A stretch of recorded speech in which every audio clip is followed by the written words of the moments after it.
আর আমি যেন বোধশক্তি হারিয়ে ফেলছি। অদ্ভুত রকম অশান্তি লাগছে আমার। আমি নির্ঝরকে বিষয়টি বললে সে পাত্তা দিবে না, তাই তাকে বলার প্রয়োজন বোধ করলাম না। এর মধ্যেই সবাই একটা হোটেলে বসলাম খেতে। সাবিরা আমার হাতটা চেপে ধরে তার পাশে বসালো। আমার দিকে তাকিয়ে মোলায়েম গলায় বলল, ভাবি, আপনি কি কিছু নিয়ে ডিপ্রেসড? আপনাকে কেন জানি না ঠিক লাগছে না। চোখে মুখে আতঙ্কের একটা ছাপ ফুটে আছে। কিছু নিয়ে কি ভয় পাচ্ছেন, অথবা কোনো বিষয় নিয়ে কি চিন্তিত? এমন কিছু হলে নির্দ্বিধায় বলতে পারেন। আমি যতটা পারি আপনাকে সহজ সমাধান দেওয়ার চেষ্টা করব। আমি হালকা একটা দম নিয়ে সত্যিটাই বললাম। এজন্য সত্যিটা বললাম যাতে করে সাবিরার চোখ মুখটা রিয়াকশন বুঝতে পারি। তাই নরম গলায় তাকে উত্তর দিলাম, আমি টিপটাতে যেতে স্বাচ্ছন্দ্য বোধ করছি না। বারবার মনে হচ্ছে নেগেটিভ কিছু আমাকে ঘিরে ধরছে। মনে হচ্ছে ওইখানে যাওয়া আমার জন্য ঠিক হবে না। আর তোমাদের কালচারে গিয়ে আমি মানাতে পারবো কিনা এটা নিয়েও আমি চিন্তিত। আমরা তোমাকে যেভাবে চিনি সেখানে তোমরা তেমন নও, তাই ভেতরটা খচখচ করছে।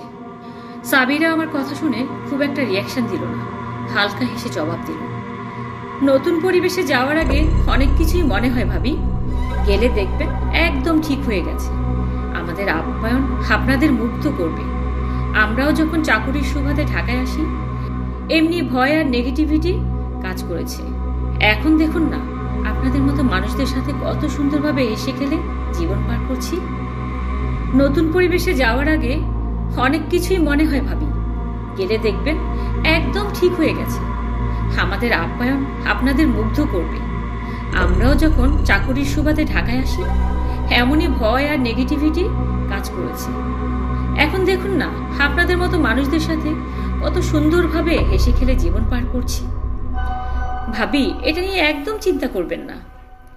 আমি সাবিরার কথা শুনে কিছুক্ষণ চুপ থেকে আবারও বললাম, কিন্তু আমার মধ্যে কিছু অদ্ভুত পরিবর্তন আসছে। মনে হচ্ছে কেউ আমার আশেপাশে আছে। আমার শরীরটাও ভীষণ ভার ভার লাগছে। সাবিরা এবার কপাল কুঁচকে আমার চোখের দিকে তাকালো। বেশ কিছুক্ষণ আমাকে দেখলো, আমার হাতটা ভালো করে দেখলো। মনে হচ্ছে সে আমার শরীরে কিছু একটা খুঁজছে। আমি কিছুটা অবাক হয়ে তাকে জিজ্ঞেস করলাম, কি করছো তুমি? সাবিরা হালকা গলায় জবাব দিল, আমি তোমার শরীরে বিশেষ কোনো চিহ্ন আছে কিনা খুঁজছিলাম। আমার মনে হচ্ছে তোমাকে কেউ জাদুটোনা করেছে। সাধারণত জাদুটোনা করলে এমনটা হয়। এটা যে টিপে আসছো তাই এমনটা হচ্ছে তা না। তুমি টিপে না এসে বাসায় একা থাকলেও এমন হতো। আর মন দুর্বল হলে জাদুর প্রভাব বেশিক্ষণ থাকে। তাই বলবো মনটাকে শক্ত করে সুধারণা করতে থাকো, কিচ্ছু হবে না। তোমাদের সৃষ্টিকর্তাকে ডাকতে থাকো। সাবিরা মেয়েটা সম্বোধনের বেলায় ভীষণ কাঁচা। কখনো তুমি কখনো আপনি বলো। তবে সাবিরার কথা শুনে আমার মনটা আরো বেশি খারাপ হতে লাগলো। মনে হতে লাগলো আমার সাথে এমন কিছু খারাপ হতে যাচ্ছে যেটা আমি কল্পনাও করতে পারছি না। আমাদের কথোপকথনের মাঝে নির্ঝর বেশ জোর গলা সাবিরাকে বলে উঠল, ভাবি, কখন থেকে আপনারা দুজন আমাদের সামনে ফিসফিস করে কথা বলছেন? এটা কিন্তু ঠিক না ভাবি। হয় জোরে কথা বলুন, না ফিসফিস করে কথা বলা যাবে না। আর কি খাবেন বলেন, অর্ডার দিই।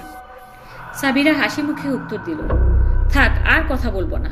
তবে মেয়েদের সব কথায় কান দিতে নেই ভাইয়া। কি আর খাওয়া যায়? রুটি আর ডিম ভাজা আমার জন্য, আর ভাবি যা খায়। নির্ঝর এবার আমার দিকে তাকিয়ে জিজ্ঞেস করলো, কি খাবে? আমি লম্বা নিঃশ্বাস ছেড়ে উত্তর দিলাম, রুটি আর বুটের ডাল। যদিও কিছু খেতে ইচ্ছা করছে না। নির্ঝর নিজের জন্য রুটি আর হালুয়া অর্ডার দিল। তুজবা আর ড্রাইভার রুটি আর ডিম ভাজা নিল। আমাদের খাওয়ার পর্ব এখানে শেষ করে আবারও রওনা হলো গাড়িটা বেশ সময় নিয়ে চলছে। তুজবা জানালো তাদের এলাকায় পৌঁছাতে সন্ধ্যা হয়ে যাবে। শহর থেকে বেশ ভিতরে গ্রামটা। স্বাভাবিকভাবেই গাড়ি চলছে। এর মধ্যে আমার অস্বস্তি কিছুটা দূর হয়েছে। আমার বেশ রিল্যাক্স লাগছে এখন। সাবিরা আমার হাতের আঙ্গুলের মাথাগুলো এমনভাবে ম্যাসাজ করে দিচ্ছিল যে যার দরুন আমার নেতিবাচক অস্থিরতাটা অনেকখানি হ্রাস পেয়ে যায়। গাড়ি বিরতিহীন চলে বান্দরবন শহরে পৌঁছায় বিকেল 4টায়। আমাদের এখানে দুপুরের খাওয়ার পালা। দুপুরে খেয়ে আমরা আবার রওনা দিব 5টা 30-এর দিকে। তুষবাদের গ্রামে পৌঁছতে প্রায় সন্ধ্যা 7টা বেজে যাবে। সবাই যথারীতি গাড়ি থেকে নামলাম। গাড়ি থেকে নামার সাথে সাথে এক পাগল এসে আমাকে ধাক্কা দিয়ে বলল, তোর কপালে অনেক বিপদ, সাবধানে থাকিস, শয়তান তোকে গিলে খাবে। পাগলের কাণ্ড দেখে নির্ঝর পাগলকে কিছুটা ধমক দিয়ে সামনে থেকে দূর করলো।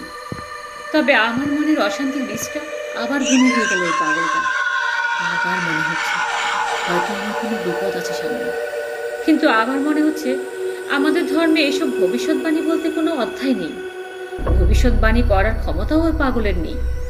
এই ভেবেই মনকে সান্ত্বনা দিয়ে খাবার হোটেলে গিয়ে বসলাম। যে যার মতো অর্ডার দিলাম।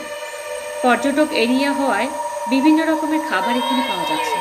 তাদের ঐতিহ্যবাহী খাবারের সাথে সাথে আমাদের বাঙালি খাবারও। নির্ঝর অনেক কিছু অর্ডার করলেও আমি কেবল ভর্তা ভাত অর্ডার করেছিলাম, কারণ আমার মাথা ব্যথাটা আবার শুরু হতে লাগলো। মনে হচ্ছিল একটু ঝাল খেলে ব্যথাটা কমবে। খাবার পর্ব শেষ হলো। বিল পরিশোধ করে আমরা গাড়িতে বসতে 5টা 45 বেজে গেল। গাড়িটা আবার চলছে। এবার আমার মাথায় মনে হচ্ছে